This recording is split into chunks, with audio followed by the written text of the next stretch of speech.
हमको अनुभवी लोगों को आगे लाना चाहिए। कांग्रेस का जब हमारा देश आज़ाद हुआ तो कांग्रेस का गठन हो रहा था। तो आज़ादी का दिन था 15 अगस्त 1947। दावत का इंतजाम था, भीड़ थी, भीड़ में जोश था भौर। और आप जानते इतने बड़े कार्यक्रम में भीड़ थोड़ी बहुत इधर उधर आपका उत्साह में कुछ भी व्यवस्था इधर उधर कर देती है, कई बार हो जाती है। तो नेहरू जी को जिस गेट से जाना था, नेहरू जी उस गेट से न जा करके दूसरे गेट से गए।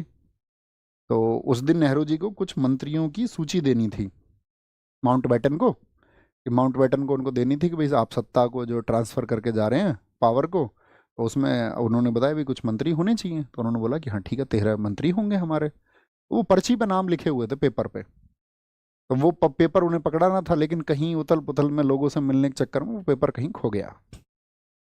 अब वो पेपर खो गया तो माउंटबेटन को नेहरू जी ने जो चिट्ठी पकड़ाई थी वो एकदम से ब्लैंक पेपर था। भैया ये लो चिट्ठी, उसमें कुछ नहीं था।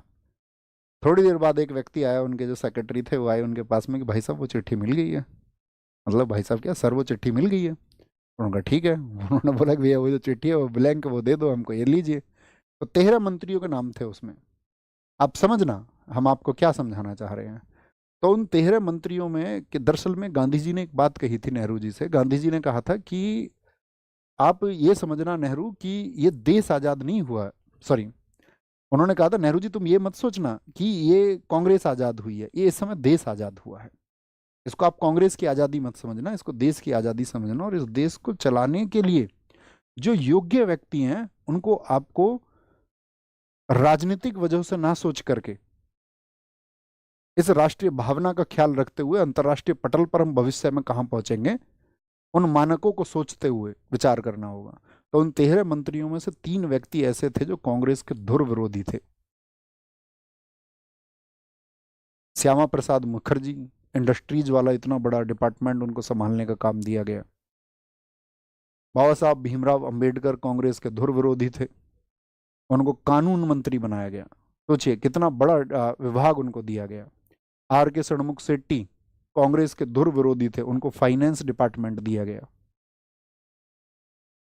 लेकिन आज वो चीजें गायब हो चुकी हैं। अब तो ये है कि आप मतलब किसके पक्ष में, और ये नहीं सभी पार्टियों पर लागू होता है, किसी एक विशेष पार्टी पर नहीं। तो अभी किसको महत्व नहीं बच गया है कि भाई राज्य के लिए क्या चीजें होनी चाहिए, क्या जरूरी है, देश के लिए क्या जरूरी है। अब तो जरूरी ये है कि आप सर्विंग कितना अच्छा करते हैं, सेवा कितनी अच्छा कर सकते हैं आप, है ना। यहाँ देखिए, तो रोजर